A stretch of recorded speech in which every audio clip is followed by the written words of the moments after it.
Pendant que nous, ici, ouvrons nos livres sans y penser, à Kaboul, une jeune fille, Zahra, cache les siens sous sa burqa.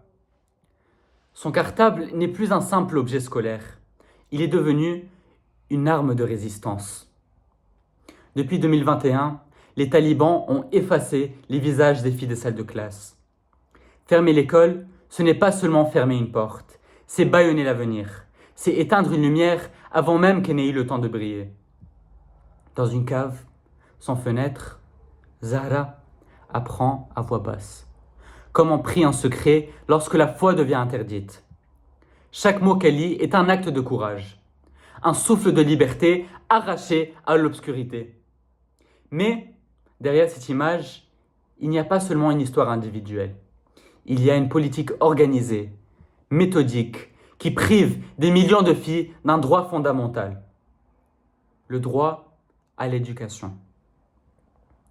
Depuis la prise des pouvoirs des talibans en 2021, les droits des femmes et des filles en Afghanistan ont été progressivement démantelés. En 2022, les filles sont exclues des lycées.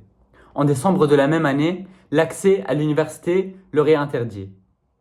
Puis viennent les interdictions de travailler dans les ONG, y compris celles dédiées à l'éducation.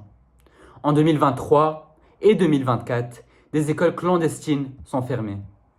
Des enseignantes sont arrêtées et même menacées, et des familles sont sanctionnées pour avoir tenté à continuer à instruire leurs filles. Aujourd'hui, selon l'UNESCO, plus de 3 millions de filles afghanes sont privées d'éducation secondaire. Non pas à cause d'une guerre, mais en raison de leur sexe. Ce n'est pas une conséquence indirecte du chaos, c'est une décision politique assumée. Pourtant, le droit est clair. L'article 26 de la Déclaration universelle des droits de l'homme affirme que toute personne a droit à l'éducation. Je précise bien toute. L'article 28 de la Convention relative aux droits de l'enfant, ratifiée par l'Afghanistan, oblige les États à garantir l'accès à l'éducation sans discrimination. Plus encore, l'article 10 de la Convention sur l'élimination de toutes les formes de discrimination à l'égard des femmes, la CEDAW, impose l'égalité d'accès à l'éducation entre les filles et les garçons. Avant 2021, l'Afghanistan s'était engagé devant la communauté internationale à respecter ces textes. Ces engagements n'ont jamais été dénoncés juridiquement. Ils continuent donc d'exister. Ce que nous observons aujourd'hui, ce n'est pas une zone grise du droit. C'est une violation manifeste, répétée, assumée de conventions internationales fondamentales. L'éducation ne crée pas l'humanité. Elle empêche simplement qu'on la confisque. Le droit existe, il est écrit, il est signé, mais il est ignoré.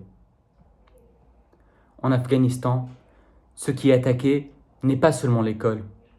C'est la possibilité même pour une société de se projeter dans l'avenir. En privant les filles d'éducation, on ne les empêche pas seulement d'apprendre à lire ou à écrire. On les empêche de devenir médecins, enseignantes, juristes. On empêche une société entière de se reconstruire. Cette exclusion n'est pas un retour au passé. C'est une stratégie de contrôle. Car une femme instruite pense, questionne, transmet. Et c'est précisément cela que l'on cherche à faire taire. Zahra n'est pas dangereuse. Ses livres ne menacent personne. Pourtant, ce sont eux que l'on combat. Plaider pour Zahra, ce n'est pas plaider pour un symbole abstrait. C'est plaider pour des millions de voix que l'on tente d'effacer. C'est rappeler que le savoir n'appartient à aucun régime, à aucune idéologie, mais à l'humanité tout entière. Empêcher une fille d'apprendre, ce n'est pas seulement lui voler son avenir, c'est priver le monde de ce qu'elle aurait pu lui offrir. En tant qu'une seule élève sera réduite au silence. Le droit, lui aussi, restera inachevée.